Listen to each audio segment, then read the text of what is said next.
11h, 13h. Pascal Praud sur Europe 1. En retard, j'ai rendez-vous quelque part. Je n'ai pas le temps de dire au revoir, je suis en retard. Il faut que ce soit très important, une fête ou quelque chose de ce genre.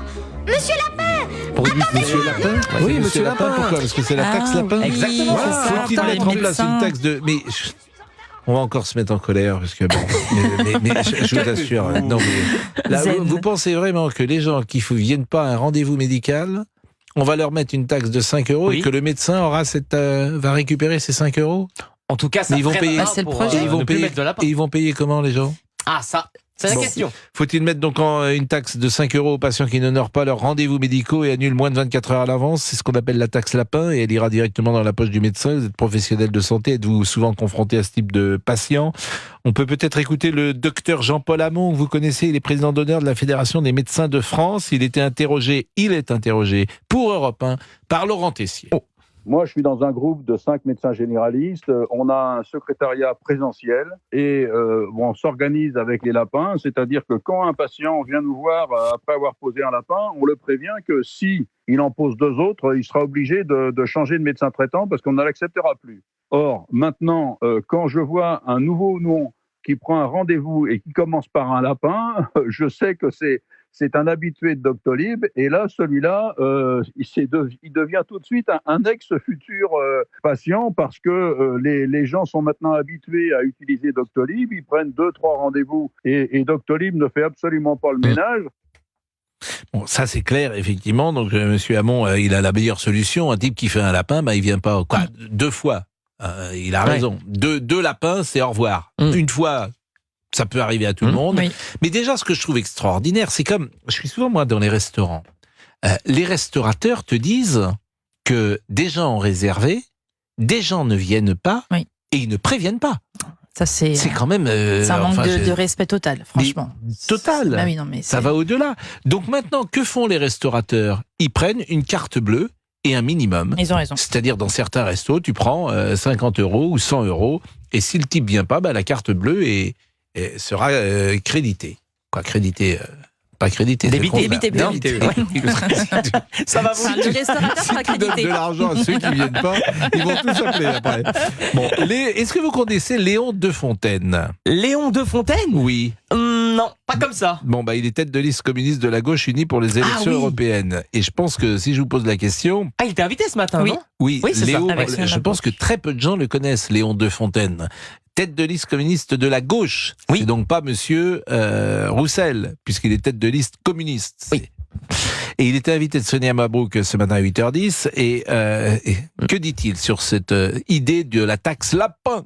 Finalement, c'est toujours la même chose, c'est la punition.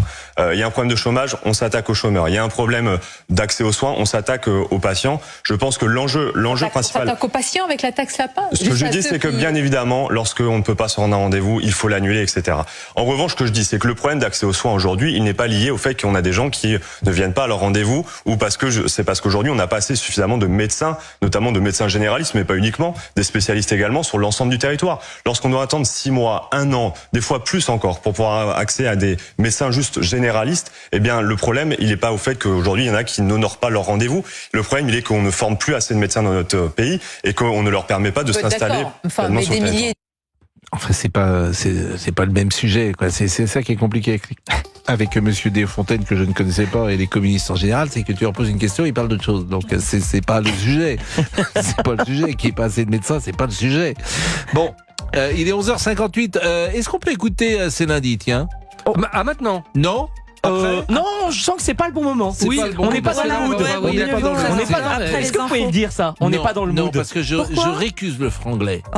Donc on n'est pas dans le mood, ça vous mettez. Je veux dire, vous. Qu'est-ce que ça veut dire ça? On ne parle pas. Arrêtez, c'est sympa de dire comme ça. Non, j'étais avec Jean-Marie Rouard ce week-end. Ah oui, non, pas moi, j'étais pas avec lui. Qui est académicien français. Je connais pas d'académicien. Oui, qui vous connaissez? Bon. Vous connaissez les joueurs de pétanque, peut-être? Bon, alors, qu'est-ce qu'il dit? Eh bien, il m'a convaincu de se battre contre le franglais. Si on peut plus rien dire avec vous, faut calculer tout ce qu'on dit maintenant. It's time. And it's Monday. It's Monday. Pas mal, en progrès. Allez-y là. Qu'est-ce que vous faites, Fabrice? Pascal Pro sur Europe 1. Europe 1, 11h, 13h. Pascal Pro et vous. Oh. Dans mon lit. Mal au cœur. Mal en mis. Envie de pipi. Mon café. La radio. On se trouve. C'est pas beau. Alors, la personne qu'on va écouter, qui a interprété ces lundis, c'est une personne avec qui je vais bientôt me battre, faire un combat. Écoutons.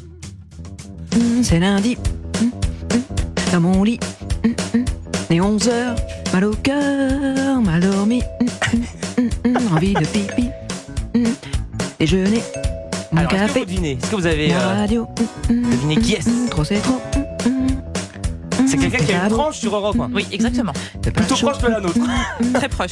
Me laver, Ben, c'est pas notre amie Céline. Géraud, C'est ça que vous ne connaissez pas. me peigner, C'est sa voix de Ah là, mes cheveux, Ah oui, pardon. bien coiffés, les midis, mes parents, Elle est belle comme ça. rentrés, Moi, je la trouve très belle. Je suis en d'accord avec vous. criant, Mais elle chante bien. pour Hein. manger, Elle chante pas mal. après travailler. Un petit grain sympathique. Non. Elle chante mieux non, que- elle chante pas là. Non. Elle chuchote. chante, elle chuchote pas non plus. Pardon. C'est lundi. Bon, les gens qui disent pourquoi. Alors, je précise, parce qu'à chaque fois, il faut le préciser, Oui. il est 12h09. Chaque lundi, nous écoutons la chanson de Jessie Goron. C'est lundi, Voilà. précisément. Et on la passe parce que c'est lundi. Donc nous la passons. Très original. Parce que nous avons beaucoup d'imagination. C'est ça qui nous caractérise dans notre équipe. Et cette année, nous avons décidé de la faire chanter par des personnalités D'Europe 1. d'Europe 1. Mais vous pourriez aussi la faire chanter. Par exemple, il y avait Bernard-Henri Lévy qui était là tout à l'heure. Vous auriez pu lui Vous demander. pensez qu'il aurait chanté c'est lundi, Il aurait Bernard-Henri Lévy? C'eût été intéressant. Bah oui, bah pourquoi pas. Ah, bah, vous Ça avez- demande un travail supplémentaire, mais pourquoi pas? De temps en temps, vous avez des invités prestigieux chez Thomas Hill. Oui. Et ben, vous pouvez leur demander de chanter. C'est lundi. Ah bah je vais m'y mettre. Allez, c'est parti, si oui, vous bien voulez. sûr. Bon, il est 12h09, on marque peut-être une pause et on est avec Daniel en Loire-Atlantique. C'est d'ailleurs l'occasion, puisqu'on parle de la Loire-Atlantique, de saluer le président Valdemar Kita qui s'est fait une frayeur hier avec son avion, puisque l'avion a failli atterrir en catastrophe à Anceny. Il y a eu un problème de gaz, visiblement. Et puis, vous n'avez pas vu ça ? Non. Ah ben, c'est voilà, Nantillon, la frayeur en avion du président Kita.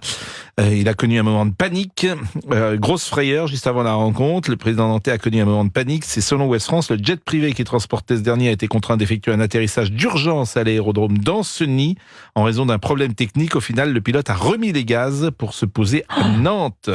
Donc, Angoisse. Ah oui. Ah, c'est pour ça que je prends pas l'avion, moi.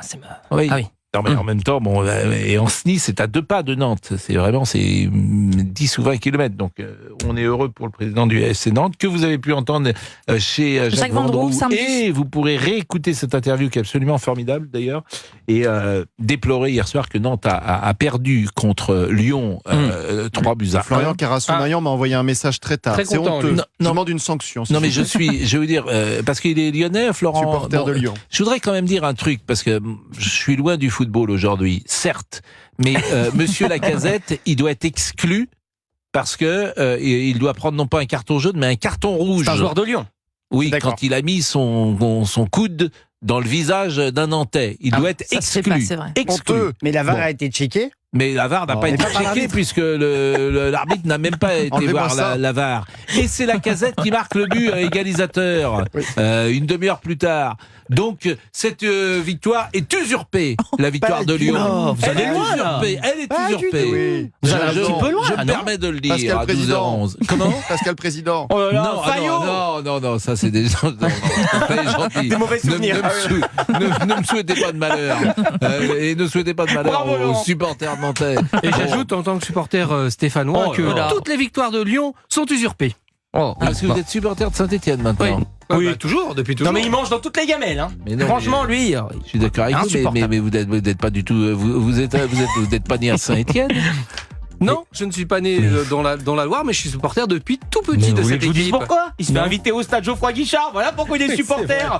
Ah, mais attendez. Bon, il est 12h12. On recevra la famille Belmondo tout à l'heure, mais il y a quand même Daniel qui nous écoute, qui nous attend. Ça fait une demi-heure qu'elle vous attend. Hein. Daniel, c'est vous qui payez la communication ou pas ou non, c'est vous, Pascal. Bon, Daniel, je suis vraiment désolé de vous faire attendre, mais là on vient pour parler dans le milieu médical. Vous êtes cette taxe, c'est une très mauvaise idée, nous dites-vous, la taxe dite lapin. Lapin. Ce matin. Un lapin. Un lapin. Vous écoutez Pascal Pro dans 11h à 13h sur Europe 1. Europe 1. Pascal Pro et vous.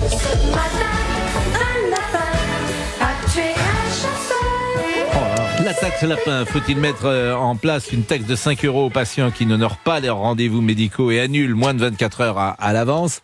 Daniel, bonjour Daniel, que faites-vous dans le secteur médical? Bonjour, j'ai passé toute ma vie professionnelle à Angers et j'ai pris ma retraite à La Baule. Elle travaillait dans le milieu médical. Voilà, vous travailliez jadis dans le domaine médical. Jadis, comme vous y allez, c'était hier. C'était hier. Bon, et vous êtes à La Baule aujourd'hui, là? Je suis maintenant à La Baule, oui. Ça, vous avez beaucoup de chance de vivre à La Baule, définitivement. Je peux vous dire que quand je suis arrivée à La Baule, c'est une parenthèse, mais je tiens à le dire, quand je suis arrivée à La Baule, j'ai voulu créer une association qui s'appelle Comité féminin 44 pour la prévention et le dépistage précoce des cancers. Et j'ai été accueillie par le maire de La Baule, qui est Franck Louvrier, qui m'a ouvert ses portes, qui m'a mis une gentillesse, et on a fait un octobre rose à La Baule Rose en 3 mois, qui s'est déroulé en octobre 2023, et on le refait cette année, et vraiment, ça a été extraordinaire cet accueil. Je n'avais jamais vu ça. Mais il est formidable, Franck Louvrier, mais c'est vrai que je le connais bien, donc je suis pas objectif, parce que je le connais bien, je l'apprécie beaucoup, et c'est vrai que, d'abord, c'est quelqu'un qui a choisi d'être maire de La Baule, alors qu'il avait une place importante à Paris. Il va pas faire fortune en étant maire de La Baule, alors qu'il avait une situation extrêmement confortable à Paris. Donc c'est vraiment un maire engagé et qui fait l'unanimité auprès de ses concitoyens. Écoutez, au sein de la population, il est vraiment extraordinaire. Moi, Bon, donc on va pas faire de ça. La parenthèse elle est fermée. On va pas trop lui envoyer de laurier parce qu'il va avoir les chevilles qui vont gonfler. Bon, dites-nous en revanche, qu'est-ce que vous pensez de cette taxe? Bon, c'est un gadget. C'est un gadget encore du gouvernement qui va encore prendre du temps, qui va occuper les gens, et pendant ce temps-là, ça va occulter les autres problèmes. Cette taxe, elle est complètement stupide, elle n'a pas lieu d'être. Mais comment il la récupérerait surtout? C'est ça que je comprends pas. C'est-à-dire que comment on viendrait? Vous savez comment on récupérerait? Par Doctolib, par exemple, vous laissez vos coordonnées bancaires sur Doctolib. Mais non, attendez. Si, quand on fait des visios. Si, quand on a des. Si, tu laisses les coordonnées bancaires. Au moment où vous prenez un rendez-vous, vous mettez 5 €. Après, si on le prend ça par exemple. Ça s'appelle comme une consigne en fait. On peut mettre nos coordonnées bancaires sur Doctolib. Donc si on utilise Doctolib, ça serait un moyen. Non, mais ce que vous dites, à mon avis, serait intéressant, et ça, je pense que parce que ce serait dissuasif, c'est effectivement chaque rendez-vous qui est pris, tu mets 5 ou 10 € et tu ne récupères pas cet argent s'il n'y a pas de motif valable. Alors s'il y a un motif valable, évidemment, tu peux récupérer. Non, mais c'est une grosse arnaque. Il suffit que la structure médicale qui accueille le patient soit organisée avec des gens compétents. Moi, je peux vous assurer que tout le temps où j'ai exercé ce métier, les gens qui rataient un rendez-vous, ils rataient une fois, mais pas deux. Et qu'est-ce que vous faisiez? On leur disait à la prochaine fois, on vous prendra pas, vous irez voir ailleurs. C'est-à-dire que vous leur donniez le droit à l'erreur une fois, mais pas deux. Bien sûr, on peut donner le droit à l'erreur, bien sûr, on peut oublier. Moi, je suis quelqu'un qui est migraineuse. Quand j'ai une migraine, que le matin, je peux pas me lever, et si j'ai un rendez-vous, je suis incapable de prendre mon téléphone, je peux pas. Il faut que je reste dans le noir. Oui. À ce point-là, c'est-à-dire que quand vous êtes migraineuse, vous ne pouvez rien faire pendant le temps de la migraine. Je ne peux rien faire pendant 24 heures, je suis hors circuit. C'est fou ça. Ouais. Et vous n'arrivez, il n'y a pas de médicaments pour ça? Il n'y a pas de solution? Si, il y a des traitements de fond, bien sûr. Mais ceci étant dit, moi je pense qu'à partir du moment où une structure médicale est bien organisée et avec des gens compétents, ça marche. Et puis vous avez donc des gens vous, qui ce que vous vous trouvez que c'est la meilleure solution? Je pense que vous avez raison. De toute façon, vous êtes tout le monde dit ça. Mais alors pourquoi c'est de la com, quoi. C'est de la com qui sert à rien. C'est une pseudo-gouvernement de Pantin qui fait n'importe quoi. Vous étiez à Angers. Oui, je voudrais terminer quand même. Vous avez des gens qui sont très consommateurs de ce genre de trucs, qui prennent un rendez-vous et puis ils disent je vais voir ailleurs si je peux avoir plus vite et qui n'annulent pas les autres. Vous avez des gens qui sont coutumiers de ce genre de trucs et qui n'annulent pas leur rendez-vous quand ils en ont pris un autre ailleurs. Non, mais c'est vrai que c'est un minimum de correction qui peut-être n'est pas... Il y a des gens très mal élevés. Hein. Bon, dites-moi, Oui, le secteur médical, vous étiez dans quel médecin, dans quelle médecine à Angers ? J'ai fait un petit peu de tout et j'ai terminé en orthopédie. Et vous trouvez que le système de santé est moins performant qu'il l'était il y a quelques années ? Ah oui. Bon. C'est la catastrophe. Moi, je ne voudrais pas commencer à travailler maintenant parce qu'on a complètement dévalorisé les métiers, notamment les métiers de la santé. Hein. On essaie de raboter tout sur le plan financier. On fait travailler les gens beaucoup plus sans respect. Moi, je ne voudrais pas rentrer dans l'actu professionnelle maintenant. Bah, moi, merci, j'ai passé une très belle vie professionnelle, mais je voudrais pas. Alors, pour revenir aux 5 €, c'est une vaste fumisterie. Nous avons compris. Il faut surtout pas accepter ce genre de choses. Je suis bien d'accord avec vous. Ou pas d'ailleurs. Mais en tout cas, je crois que nous avons compris. En revanche, à La Baule, vous habitez où à La Baule, Daniel ?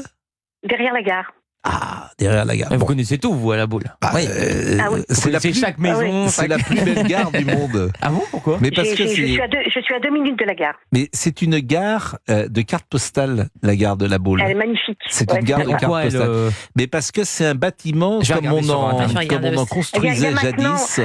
À l'étage, maintenant, c'est une sorte de grand. C'est vrai qu'elle est jolie. Ouais, ça ressemble à un grand hôtel de la plage, un peu, la gare de La Baule. Il n'y a pas quelque chose de... Pardon ? On dirait un château. On dirait un château, mais oui. Et quand tu arrives, je vous assure, quand tu arrives à La Baule, que tu descends, que tu vois tes enfants, tes parents, tes grands-parents qui sont venus et pourquoi on n'a jamais été invités, nous, à La Baule ? Chez vous, non, parce que j'invite personne. Je souhaite pas que vous veniez me voir. Pourtant, Laurent Tessier, il y a été. Ah oui, très bon barbecue. Laurent Tessier, il est de Nantes. invité à faire un barbecue. Mais parce que moi je vous invite, si vous êtes dans la région, je vous invite. Bah oui, mais je vais pas vous inviter avec votre famille à dormir chez moi pendant 8 jours.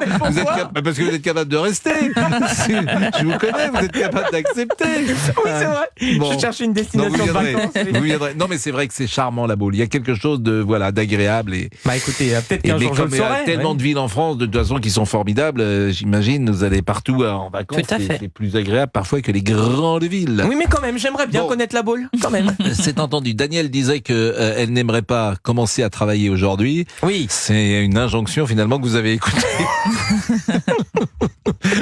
Puisqu'on ne peut pas dire que votre présence au studio soit couronnée d'un travail. Qu'est-ce que ça fait ? Attendez, il y a énormément de travail derrière tout ce que je fais quand même. Attendez. Je blague.